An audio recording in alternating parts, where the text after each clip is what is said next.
В среднем в год инвестировалось до миллиарда рублей. Были претензии правоохранительных структур в связи и с невыплатой зарплаты, и в связи с задолженностями по налогам. Он всегда опирался на то, что у него есть такое решало. Суммы доходили до 60 миллионов рублей в год. Расскажите, пожалуйста, сферу вашей деятельности и как вы познакомились, собственно, с этой всей историей? В данном бизнесе с 2007 года, с 2016 года начал заниматься инвестициями в золотодобывающую промышленность. В 2016 году группа компаний «Янтарь» в лице Карася Александра Михайловича обратилась для того, чтобы профинансировать сезон. Соответственно, инвестиции были выделены, то есть сезон 16, 17, 18 год успешно проинвестирован. Но по итогам 2018 года, соответственно, начали возникать определенные вопросы, которые были связаны с тем, что искаженная информация начала поступать, факты лжи были обнаружены, как по неисполнению плана по добыче, так и по срокам возврата инвестиций. То есть те обязательства, которые на себя бенефициар группы компаний «Янтарь» брал, он успешным образом просто взял и от этих обязательств отказался. В связи с этим у нас практически общение с ним закончилось. Это с конца марта 2019 года. И Карась, воспользовавшись услугами так называемых решал, поставил перед собой задачу непосредственно фальсифицировать уголовные дела в мой адрес. И при помощи человека Гришукова Ивана Валерьевича он успешно шел к своей цели. Что говорили, что звучало, какие слова были сказаны и вообще как это дело дошло до уголовного, то есть до преследования вас? Вообще, если так вкратце сделать выводы по всей этой истории, и я сам лично много анализировал эту ситуацию. Конечно, были объективные причины сложности у группы компаний в связи с тем, что с 2014 года один из банков, которые кредитовали группу компаний «Янтарь», он попал под санацию. И была необходимость срочного возврата кредитов в 2015 году. В 2016 году два банка лишились лицензии, то есть их признали банкротами. На тот момент у группы компаний «Янтарь» была очень крупная задолженность по заработной плате, больше миллиарда рублей. И крупная задолженность в бюджет по налогам. Соответственно, почему Карась обратился ко мне с тем, чтобы я изыскал возможности, приложил все усилия для того, чтобы каким-то образом профинансировать в дальнейшем работу золотодобывающей компании, чтобы у него была возможность выйти из этой сложной ситуации. Когда я со своей стороны, как инвестор, проанализировал ситуацию, я видел объективные причины сложности этой группы. И практически доверившись ему и его заверением, что все инвестиции будут, что он вернет, так скажем, соответственно, мы ему помогли. А когда он получил эти инвестиции, у него 3 сезона он отработал, соответственно, уже в конце 2018 года он лично заявлял, что у него не кинуть никого не получится, поэтому вот здесь у нас пошли с ним разногласия в принципе своем. Гришуков Иван Валерьевич, мы с ним познакомились в 2014 году, причем инициатором этого знакомства был Карась Александр Михайлович. Вот. Он видел в нем, на тот момент Гришуков был сотрудником Федеральной службы безопасности. Вот. И Карась его мне презентовал как человек, который в интересах группы компании «Янтарь» будет решать все вопросы. Вот. Соответственно, он как бы попросил меня с ним встретиться, и мы с ним в 2014 году познакомились. И на фоне вот этих всех сложностей, которые возникли в группе компаний, понятно, что были претензии правоохранительных структур в связи и с невыплатой зарплаты, и в связи с задолженностями по налогам. Гришуков как бы подхватил вот эту всю инициативу, он уверил Карася то, что он все эти вопросы будет решать. Вот. Но для того, чтобы группа компаний без помех как бы работала и чтобы там не было никаких притязаний, он обозначил абонентскую плату годовую, которую группа компаний должна была ему как бы платить, а он, соответственно, должен был эти денежные средства передавать в силовые структуры, как бы, ну, руководителям данных ведомств. Ну и не только силовых структур, но и административных структур, как федеральных, так и республиканских. Были обозначены определенные суммы. Так вот, например, на примере я могу вот 2018 года сказать, что Гришуков, он убеждал, что ему нужно за полугодие в две структуры отнести 10 миллионов рублей. То есть 5 миллионов рублей в Министерство внутренних дел Республики Саха-Якутия. И вторую структуру он называл Следственный комитет Республики Саха-Якутия. Ну, соответственно, вот в рамках уголовного дела, которое на сегодняшний день есть, сейчас следствие как бы с этим разбирается, потому что деньги были переданы ему. Вот, ну, мое мнение, что действия Гришукова были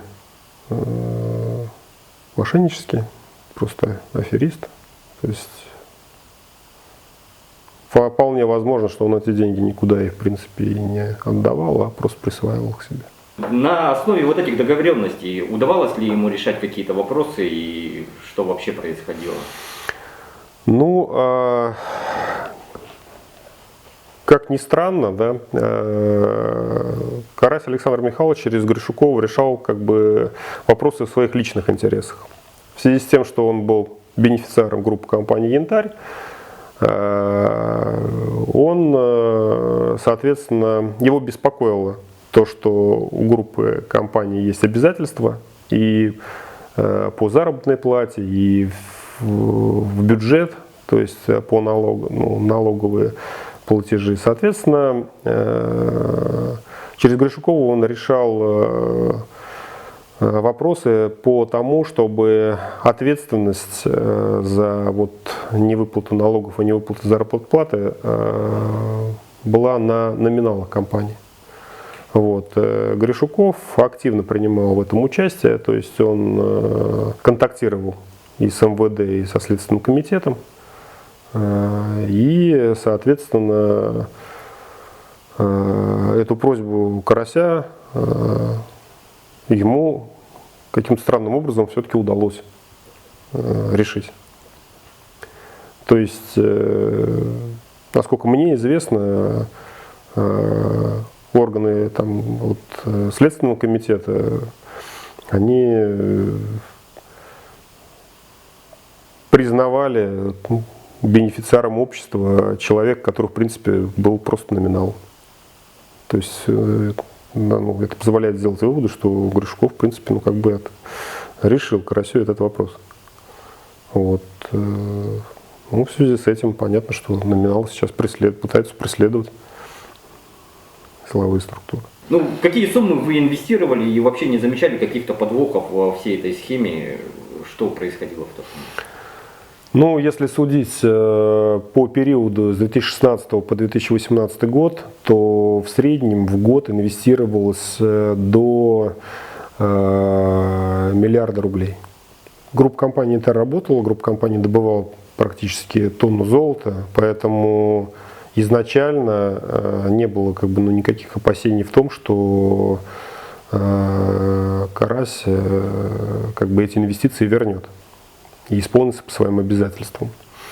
Вот. Но вот это вот общение Гришуков-Карась, соответственно, привело к тому, что Гришуков создавал намеренно такую атмосферу вокруг группы компаний «Янтарь», пользуясь своим бывшим служебным положением и связями в структурах силовых и в административных структурах республики, надзорных органов республики над недропользователями, он, соответственно, намеренно создавал проблемы компании и потом их за деньги доблестно решал. И убеждал и меня, и Карася Александра Михайловича в том, что если не платить, то проект просто перестанет существовать в связи с тем, что есть много разных методов, ограничений, приостановка деятельности и так далее.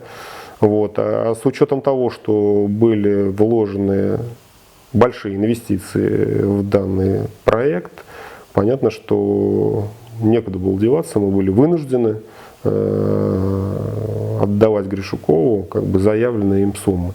Причем мы ранее привели пример по двум суммам, да, вот 5 миллионов за полугодие в одну инстанцию, 5 миллионов в другую инстанцию. А по факту были просто неадекватные запросы у Гришукова Ивана Валерьевича, и суммы доходили до 60 миллионов рублей в год. Вот. Даже для недропользователя с добычей в тонну по году, это была очень существенная сумма. На какой основе вообще у вас были взаимоотношения и как вы втроем общались? У меня лично с Гришуковым были рабочие отношения. Понятно, что я его воспринимал как, так скажем, пожелание Карася Александра Михайловича в связи с тем, что все суммы, которые были запрашиваемы Гришуковым и, соответственно, согласованные им с Карасем, потому что Карась всегда дублировал все эти пожелания своим личным звонком или при встрече, что нужно будет выделять Гришукову эти деньги. Вот. Соответственно, причем Гришуков, он всегда осуществлял давление в связи с тем, чтобы им быстрее бы эти средства выделялись, он всегда напрямую общался с Карасем. И, соответственно, они в рамках этих взаимоотношений с 16, 17, 18 год, они до такой степени срослись вместе, что начали в совокупности какой-то по отношению ко мне шантаж. То есть, если я не профинансирую очередной год, например, 2019, то я могу забыть про вложенные изначальные инвестиции. И мало того, еще у меня могут быть проблемы в рамках каких-то либо уголовных дел. И он всегда опирался на то, что у него есть такое решало в лице Гришукова Ивана Валерьевича, который мне эти, в принципе, все проблемы создаст. Скажите, пожалуйста, сейчас в интернете ходит множество разных конспиративных и не очень слухов, да? Можно назвать какие-то фамилии и структуры, которые в этом всем участвовали? В рамках интересов следствия я не могу разглашать фамилии, которые непосредственно участвовали в этих всех фальсификациях уголовных дел. Но я единственное могу сказать, что Арбузов Владимир Михайлович никакого отношения к этим делам не имеет.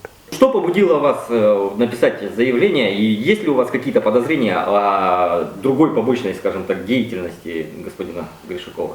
Побудило чувство справедливости. Просто свою нечистоплотность Гришков Иван Валерьевич показывал не только передо мной, но и перед другими людьми. И просто в силу того, что справедливость должна восторжествовать, просто было принято решение просто разорвать этот порочный круг в конце концов и покончить с этим.